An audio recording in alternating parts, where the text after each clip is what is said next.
looked at me and said, let's never grow up. I told you, honey, all I wanna do is stay up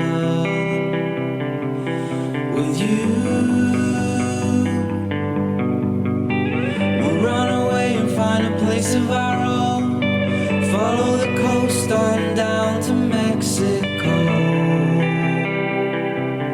into the blue. So if you wanna go sometime, just say you'll keep me at your side. Le vol a été agréable, tout s'est bien passé. Vous avez même réussi un peu à dormir. Et là, vous êtes en forme, vous arrivez à destination.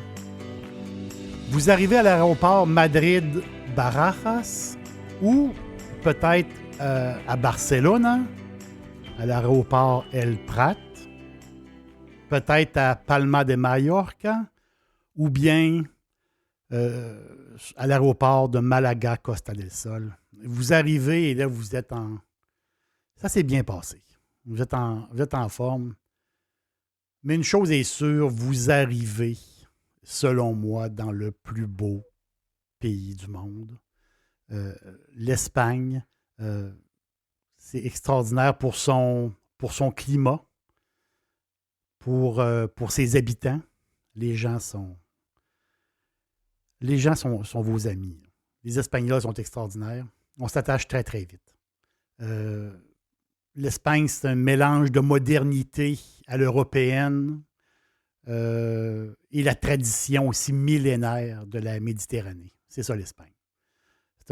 On peut y aller en voyage haut de gamme, vraiment faire la grande tournée, ou bien backpack, comme plusieurs le font. Plusieurs jeunes visitent l'Espagne. C'est quoi? C'est plus de 82 millions de touristes étrangers qui passent par l'Espagne. Mais tous profitent du même avantage. La bouffe, la bière et le vin pas cher. Et c'est ça l'Espagne. La bouffe. Le conchinillo asado, le cochon de lait rôti. C'est une tradition qui date du Moyen Âge.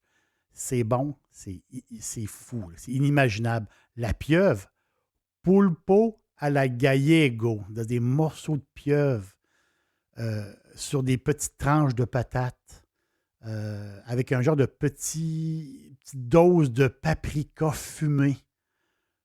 C'est extraordinaire. Les gambas à la plancha, les gambas, les crevettes, donc c'est aussi simple, dans une poêle. La nourriture espagnole est très, très simple. C'est pour ça que c'est bon. Dans une poêle, vous faites un fond avec du gros sel dans votre poêle et vous placez vos crevettes entières sur le sel et vous mettez un couvert. Les crevettes vont cuire à la vapeur avec le jus de la crevette et ils vont se saler doucement. C'est ça un peu les gambas à la plancha. Les plats de friture aussi, les poissons frits, les sardines frites et les sardines grillées avec le fameux bois d'olivier.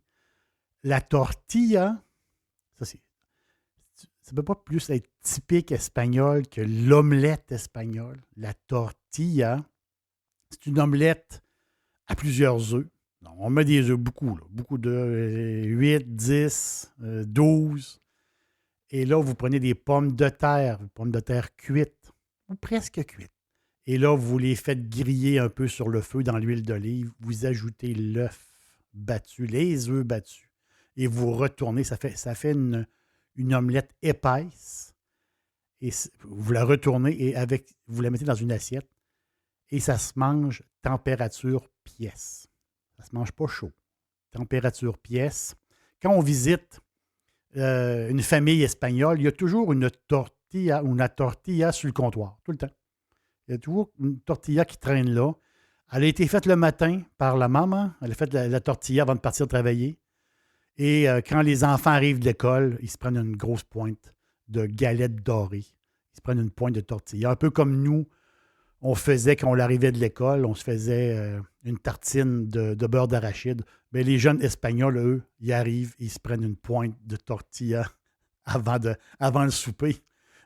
Le fromage aussi en Espagne, c'est incroyable.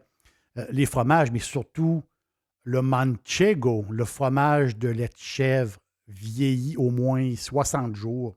Manchego, c'est incroyable.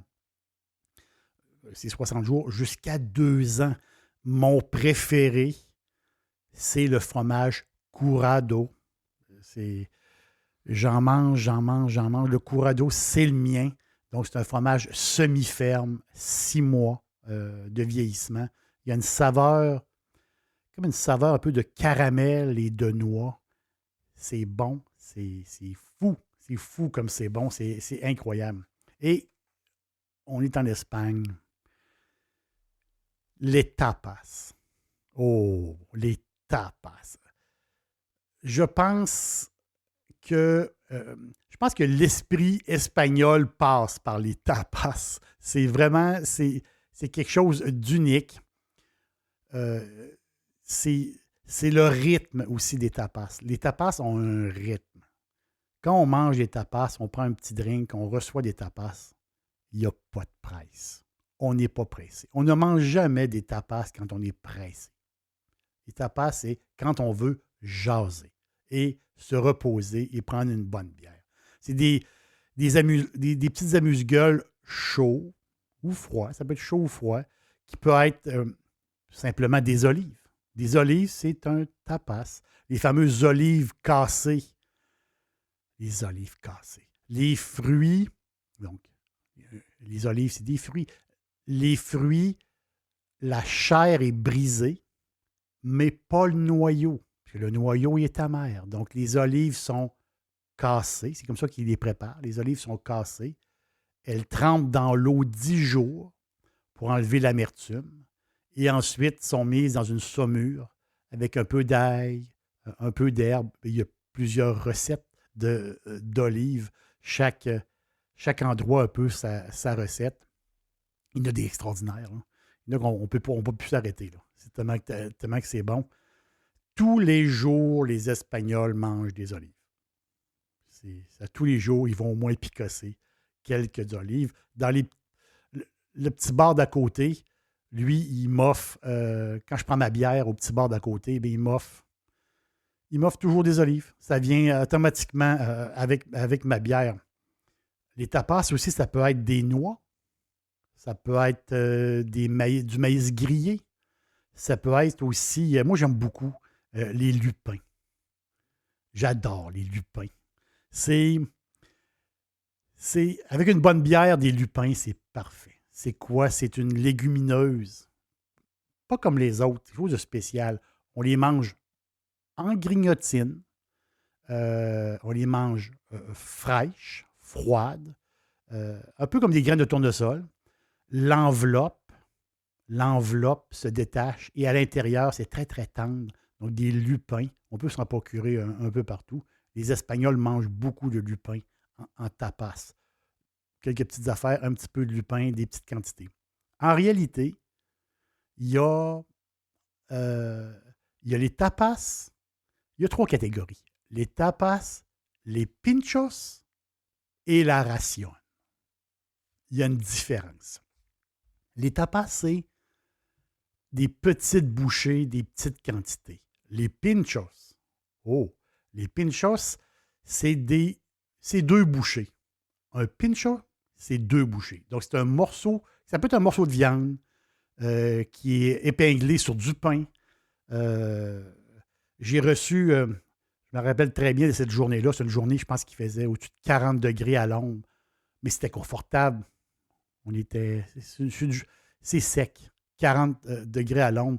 Je me rappelle très bien, j'étais en train de prendre un verre de blanc avec mon amoureuse. Et là, le serveur apporte 2 pinchos de crevettes. Donc, il y avait 2 belles crevettes épinglées sur un pain badigeonné d'une sauce piquante, assez piquante. Et ça venait justement avec mon verre de vin.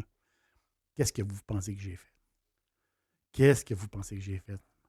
ben, on l'a demandé la bouteille et on est resté à prendre ça tranquillement. Les pinchos, c'était vraiment trop bon. Donc, les tapas, les pinchos et là, la ración. La ración, c'est des petits plats miniatures. Autrement dit, c'est comme une demi-portion. Normalement, une ración, vous demandez une ración, il arrive 2 fourchettes. Et c'est 2 fourchettes qui vont picosser dans le même plat. Moi, j'adore partager avec ma blonde. J'adore mettre plusieurs tapas sur la table. J'aime ça, goûter à plusieurs choses. En tapas, je vais prendre les olives, des amandes, et là, je vais prendre aussi des pinchos. Et j'adore, moi, les pinchos au porc cuit dans son gras et safran. Wow! C'est un peu comme vous faites du lard froid. On se souvient de nos grands-parents qui mangeaient beaucoup, beaucoup de lard froid. C'est la même chose, mais ce morceau de porc-là cuit avec beaucoup, beaucoup de safran. Donc, le gras devient orangé. Et là, ils vont tartiner un peu le pain avec le gras et vous mettre un petit morceau de lard sur le dessus. C'est fou comme c'est bon.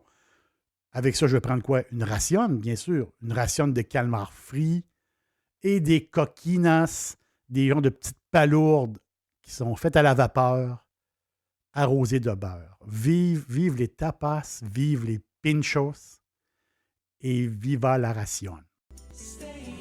Les tapas, partout, tout le temps, partout en Espagne, on peut manger des tapas d'origine andalouse. Ça vient des petits bars. Dans un passé lointain, on couvrait les verres, quand on prenait un petit drink, on couvrait le verre d'une tranche mince de chorizo pour éviter que les moustiques se déposent dans le vin sucré. Tapas vient du verbe tapar, qui veut dire couvrir. Donc, la petite tranche de chorizo sur le verre. Vous savez bien que les gens mangeaient la tranche de chorizo. Et c'est là qu'est né les tapas. Je vous prépare quelque chose. Prenez le temps de relaxer.